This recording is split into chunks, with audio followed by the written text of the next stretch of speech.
Greetings, everyone. This is Ehav Ever from the Chronicles of Ehav Ever, and today's video is going to be a continuation of what I've been exploring in terms of Isaiah 53. But in this video, I'm going to actually explore, the issue of about, who Isaiah 53 or Yeshayahu is actually talking about.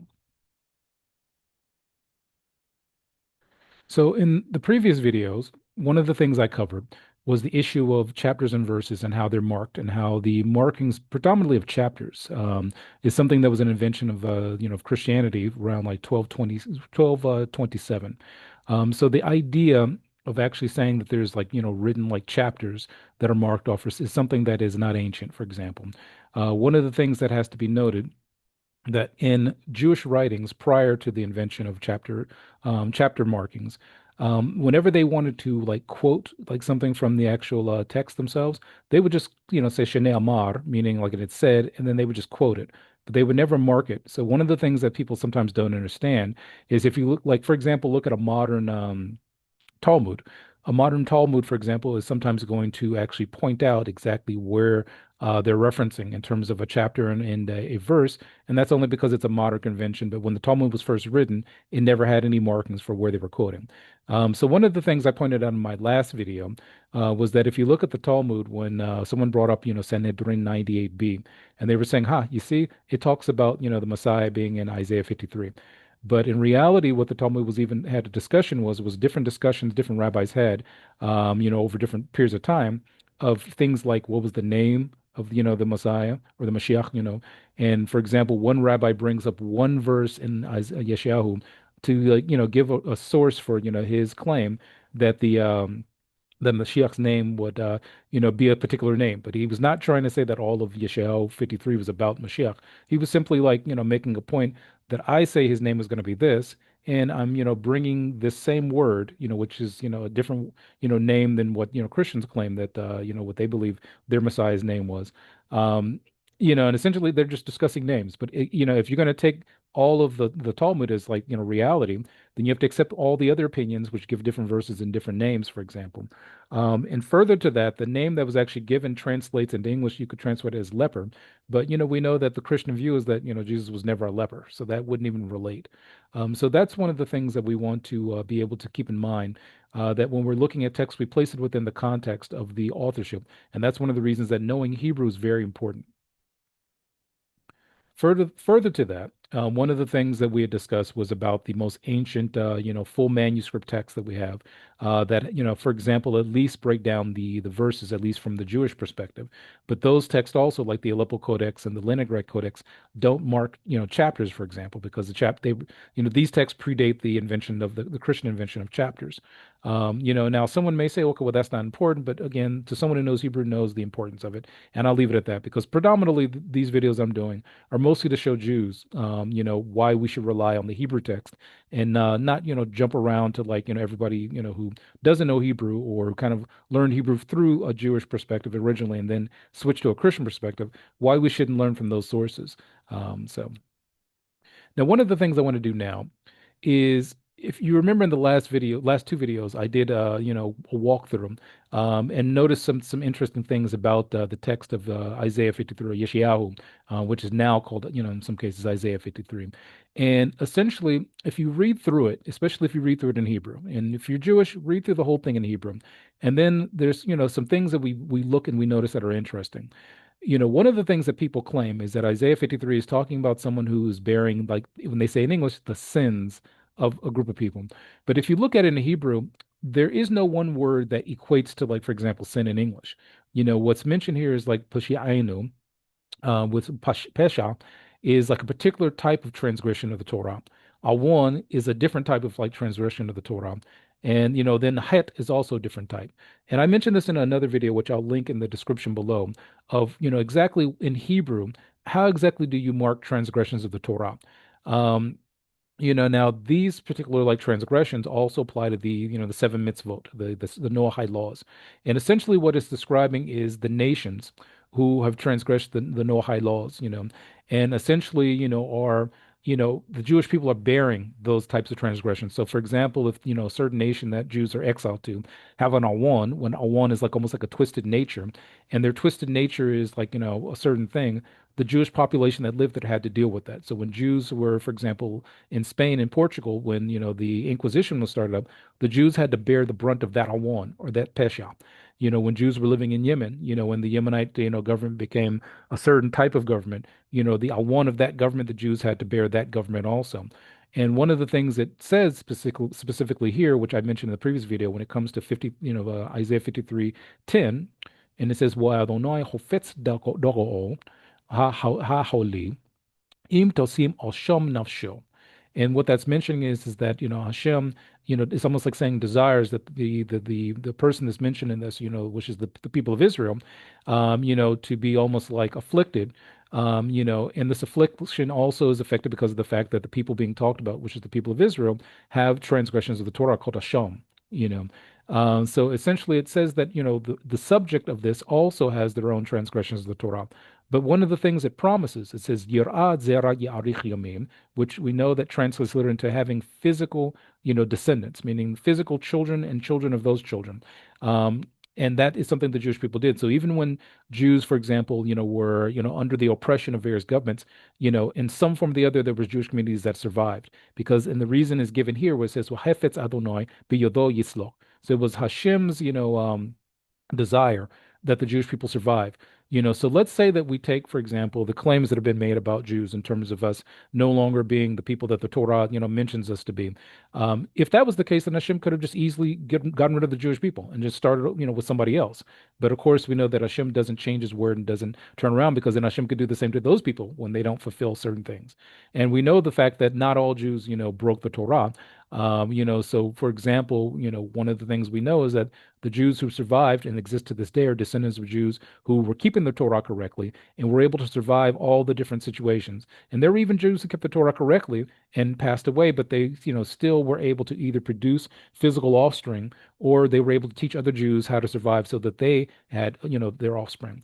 And we'll go on and see exactly how, when we look at this situation, we look through Jewish history, we specifically see the situation where, where when it says here, "Who macholel mishma'enu meduko me'monothenu," musar shelamenu olav uvaharutho nirpo lanu.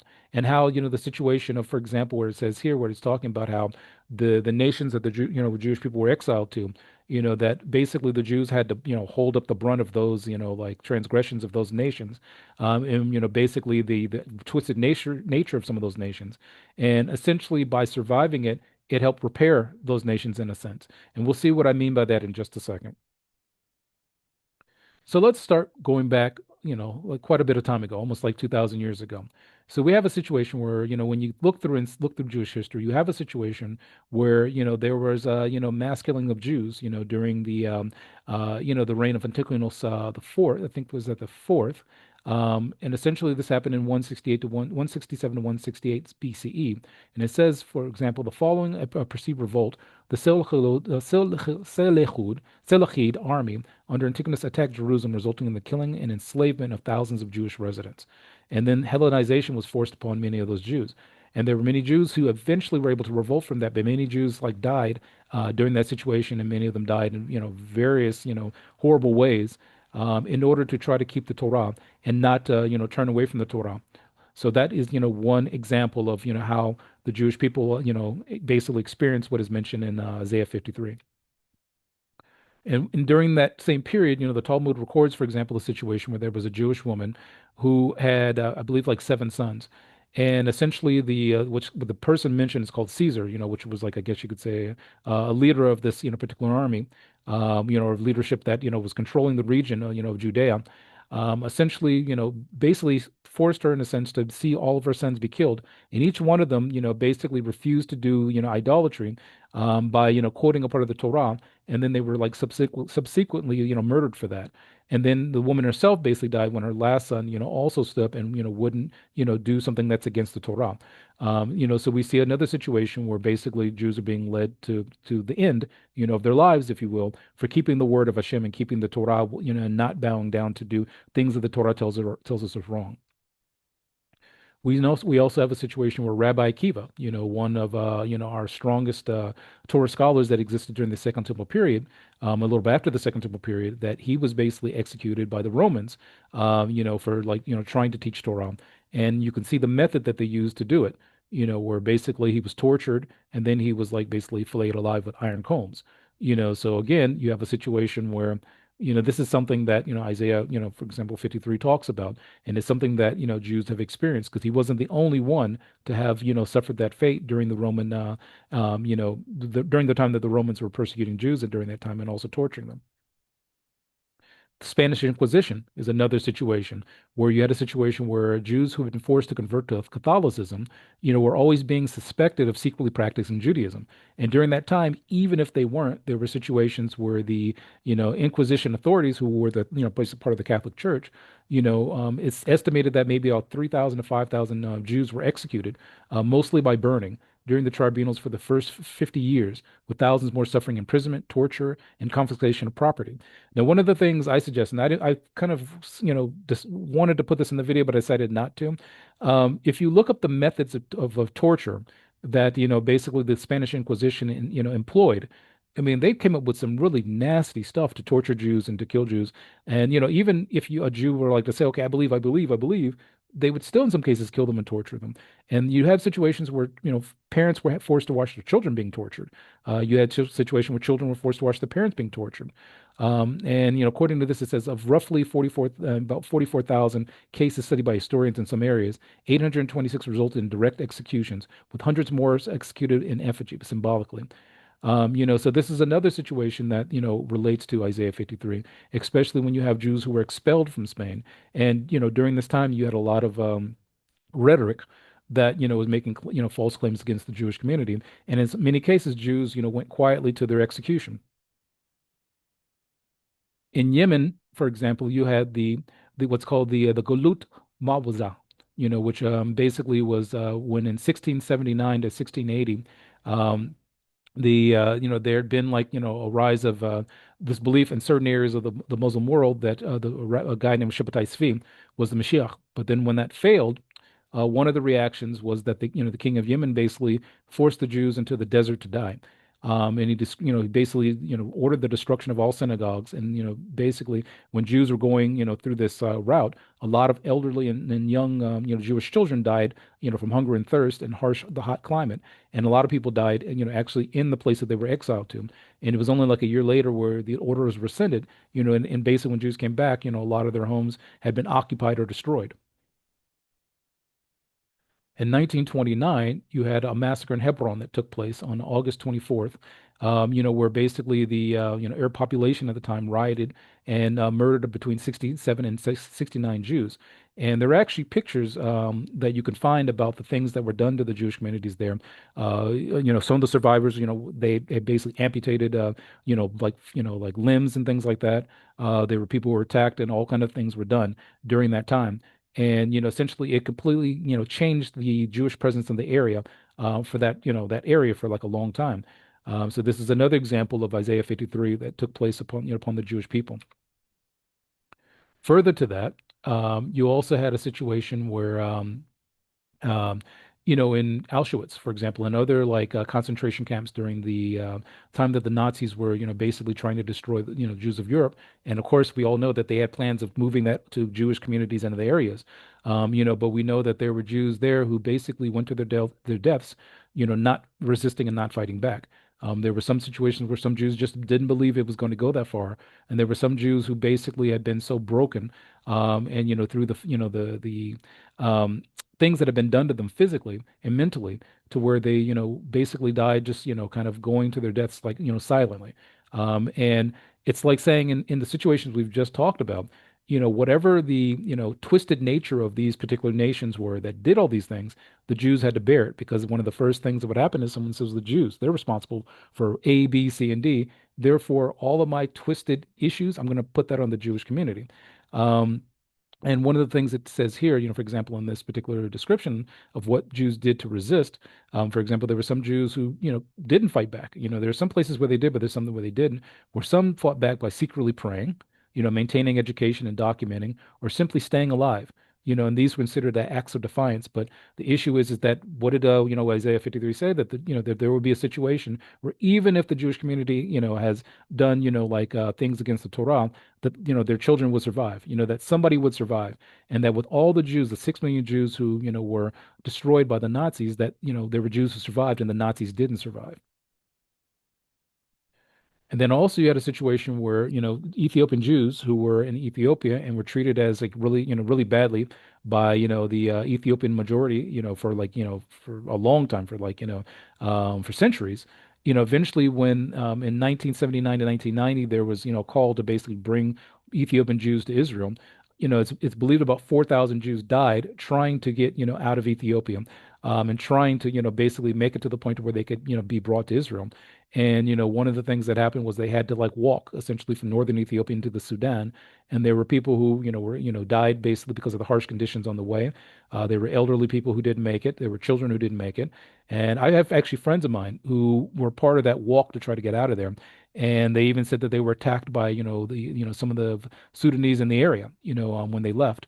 So we have a lot of Jews who died just trying to keep the Torah, just trying to do the word of Hashem. Um, and that is also a part of what, is mentioned in Isaiah 53. Further to that, going back to Yemen, for example, we know that, Jews were demeaned, really badly in Yemen. There was a lot of things that the Yemenite authorities did for like a long time to make it clear to Jews that they were like less than second-class citizens. There were times where things were okay, and there were times where things were not so okay. One of the things that did exist in many parts of Yemen is that Jews had to bow whenever a Muslim would pass by. They'd have to take off their head covering and bow. There, was a tax that Jews had to pay. And just like in other areas, there were situations where Jews were always, the blame to be blamed if something went wrong. So whatever issues that government had, Jews were to blame for it. And there was even a decree that happened between about 1918 and 1949, 1948, where if there was a Jewish child who was, orphaned, let's say his parents died, then there was a rule that the Imam Yahya basically instituted to where that Jew would be taken and forcibly converted to Islam. Now I actually met a lady who lived through that, and she was saying that there was like about 2 years, where her and her brother couldn't go outside at all because there were situations where children were disappearing, where somebody would grab them and then the Jewish community would never see them again. Um, and there's even a rabbi who was a well-known Yemenite rabbi who, when his father died, the authorities basically tried to convert him to Islam. And in order to save him from that, essentially he was, the rabbis from this one area had to find like a girl for him to marry. And he was about 13. And they had to marry him off really quickly because the rule basically was if the kid was married, then, then okay, fine, you don't have to do it. But if, the kid is an orphan, the government could just walk in, take them and force them to convert to Islam, and you would never see them again. So then we want to talk about, okay, well, someone could say, well, what effect did Jews going through all this have upon the world? Well, as we know with the Holocaust, the whole situation when it came to light, we know what the Nazis had done, to the Jewish community. It changed a lot of things worldwide. It changed things in Germany. It changed things, in terms of like, UN policies and things like that. And, according to some, the definition of genocide and crimes against humanity came out of, basically the Nuremberg trials. When it came to light what the Nazis were really doing, in terms of, trying to destroy the Jewish community. And in fact, there's one thing that's interesting. There's a doctor here in Israel who has spent like most of his life actually researching the effects that the Nazis' experiments on Jews had in the medical industry around the world. Meaning that there are places in the world where, Jewish bodies from, World War II, were being used at one point, as, part of experiments, medical experiments. And it was just kind of a holdover from when the Nazis, were doing what they were doing. Um, and there's a lot of effects that actually happened because of the fact that Jews went through this and overcame it and survived it, just like Isaiah 53 mentions. And also, as a good example, in Yemen, there was a Jewish leader who was still there recently, whose name was Yahya ben Yosef. And essentially, he died, and the Yemenite Arab community actually gave him like a respectful burial because of the fact that there's even a story in Yemen that even if, there were Muslims who like really, treated the Jews poorly and disrespected them, they at least respected the diligence with which Jews kept the Torah. That even if, like there was a saying that even if you take the Jew and you put his face in the dirt, and even if you break him, and even if you make it hard for him to try to keep the Torah, he'll find ways to keep the Torah, and he's very, meticulous about keeping the Torah. And this, has had an effect on, different communities.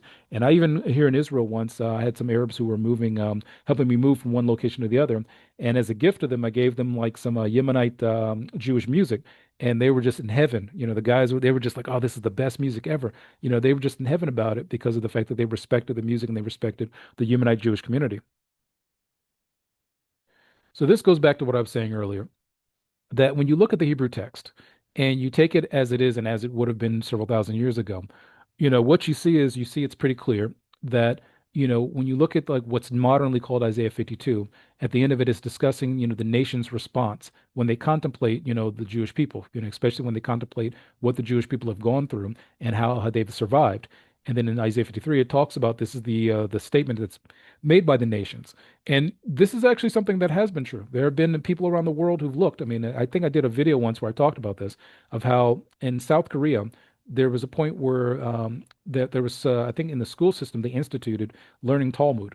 And the reason was because there was somebody who said, okay, well, if the Jews were able to like, come up with this logic and they're successful at what they do, there has to be some reason for it. We have to figure out why. And then they basically started like, requiring that, kids were like learning Talmud in South Korea in order to like figure out like, what the success, where the success came from. So this is an important point because I think sometimes it's not talked about enough about the actual incidents of Jews, suffering and going through things and then surviving it.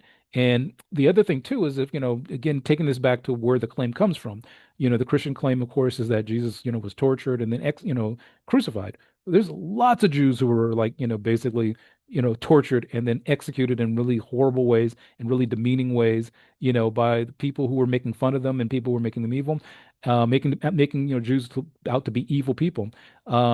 If you look around and look for characters, anti-Semitic caricatures or drawings, you'll find huge amounts of drawings that were being made in different countries, portraying Jews as being like conniving and evil and behind all the pain in the world. Like let's say someone says, the Jews are drinking blood, and Jews don't drink blood. But I mean, these are all the accusations the Jewish community had to face, and in many cases, Jews had, especially before the state of Israel, had to face it in silence because what were you going to do?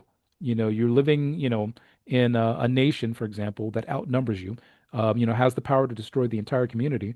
And then they want to like, say, okay, well, look, we blame you for these things. The Jewish community in many cases had to do that, suffer through that silently. And what are you suffering from? You're suffering from the different, in Hebrew we say averot, the transgressions of, the will of the Creator that the nations have, or the twisted nature that certain people had. And of course, throughout all of this, there were even non-Jews who helped protect Jews and help preserve Jews. But then, sometimes they would kind of switch back and forth. So this is the thing, and this is why I say it's important. If you're Jewish and you're listening to this, you really need to rely on the actual, written Hebrew text itself. Don't rely on when, because one of the things that sometimes gets brought up by missionaries, they want to have you look in like the Talmud and, all these different things. And if you read them and actually like read them well, like I showed in previous videos, you'll see that they don't say what they claim, number one, but then also they also will like say, okay, well, they believe in like just the text itself, but then they want to pull out, Jewish sources that they think, actually help their point. Read the text for itself. Don't take my word for it. Read, take, the book of Yeshayahu in Hebrew. Start from like, the first chapter and read it all the way through to the end. And then you'll notice that you won't see anything here that gives you the impression of, any of this being about, the Christian concept. And the only way you can get to that is to already have the Christian concept, up front and center, from the start. And also, if you don't know the history of what, different Jewish communities went through in order to survive, in order to get Jews of today, all of us today, to the point that we're at now. So this is Ahav Ever from the Chronicles of Ahav Ever. Thank you for listening. Take care and bye.